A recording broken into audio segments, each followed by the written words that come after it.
Gue yakin pasti salah satu dari lu atau nggak mungkin teman lu sendiri pernah ngerasain banyak uang. Mau itu di rekening lu, di dompet lu, atau enggak mungkin yang ada di investasi lu itu sendiri. Tentunya tanpa lu sadarin, ini bisa benar-benar merubah seseorang dan juga merubah teman lu sendiri. Dan ada 5 perubahan seseorang atau teman lu sendiri atau enggak bahkan lu saat lu mendadak punya uang banyak. Hello guys, welcome in Bang Ari Jodang. Jadi kali ini aku mau sharing kalian. Terkadang emang kalau misalnya kita punya banyak duit tiba-tiba, mau itu mungkin teman-teman sebelumnya itu cuma di rekening 10 juta, 20 juta, tapi seakan-akan tuh teman-teman 5 bulan kemudian atau 7 bulan kemudian teman-teman ngerasa kalau misalnya, wih gila cuy, udah banyak duit nih gue nih. Tiba-tiba di rekening kalian itu 100 juta, 500 juta, 700 juta, segala macamnya lah, berkat hasil dari jerih payah teman-teman semua. Dan tentunya ini yang benar-benar sangat-sangat banyak juga yang terjadi sama teman-teman kalian juga atau kalian sendiri. Ini adalah sebuah ujian yang benar-benar sangat ujian. Karena apa? Karena ketika kalian punya banyak duit, ini benar-benar banyak cobaan. Kayak misalnya teman-teman susah tidur karena mikirin uang kalian bakal kemana. Tentunya yang kedua, dari sifat egois kalian atau sifat sombong kalian itu bakal naik. Dan dopamin kalian mikir kalau misalnya, ya iyalah anjir lu gak punya apa-apa, mendingan lu diem dah. Nah, terkadang seseorang kayak gitu guys ya, tanpa lu sadarin. Makanya kalau misalnya lu lihat nih teman-teman lu yang mungkin tanpa lu sadarin kalau misalnya dia itu udah merasa kaya, udah merasa uang, ya pokoknya kemana-mana pakai barang branded, keluar negeri terus segala macamnya. Dan tanpa lu sadarin, mereka juga pastinya memilih dalam circle pertemanan. Dan inilah ada 5 alasan yang pengen gue kasih sampein ke lu. Yang pertama tentunya cara bicara yang makin berbeda. Mereka itu jadi lebih percaya diri, lebih benar-benar pede akan dirinya, dan suaranya itu dia benar-benar dibikin berat gitu. Kayak seakan-akan udah benar-benar om-om banget lah, udah selayaknya crazy rich banget kan ya. Yang kedua tentunya lingkaran pertemanan atau circle mereka itu udah pasti berubah.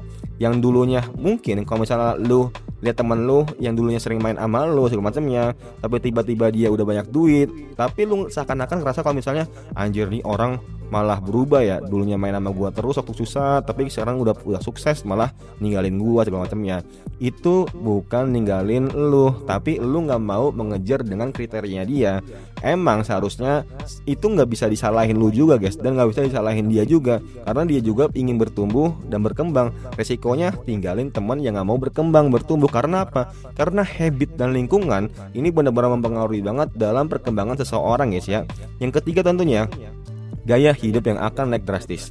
Tanpa lu sadarin, kalau misalnya lu punya duit banyak, yang benar-benar berat banget yaitu gaya hidup lu.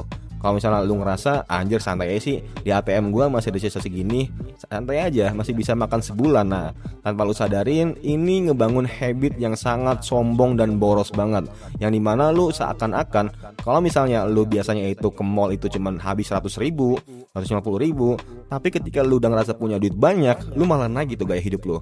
Ya minimal 1 juta lah habislah ke mall itulah. Nah inilah yang sangat benar-benar penyakit banget dari orang yang punya uang banyak tiba-tiba dan dia gak bisa memanajemen uang dengan baik. Yang keempat tentunya lebih berani dan lebih pede dalam mengambil keputusan. Dan ini sisi positifnya, karena kebanyakan orang tanpa sadarin ketika dia punya duit atau punya banyak duit, mereka akan seakan-akan pede gitu dan benar-benar berani untuk mengambil keputusan. Karena kalau misalnya dia gagal, dia masih ada duit lagi atau backingan lagi. Yang kelima tentunya banyak teman-teman lu atau lu sadarin kalau misalnya cara memandang orang itu akan berubah banget.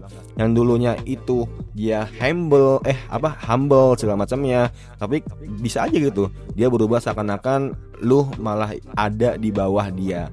Atau nggak mungkin mereka menganggap kalau misalnya lu ya ada di posisi bawah gitu.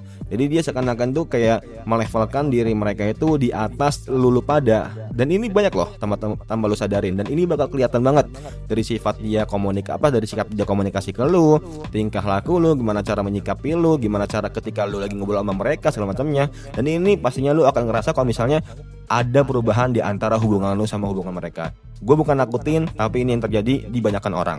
Semoga bermanfaat. Dan kalau misalnya ada kesalahan atau nggak kekurangan dari gue, coba tulis aja di kolom komentar. Semoga bermanfaat and see you next time. Bye.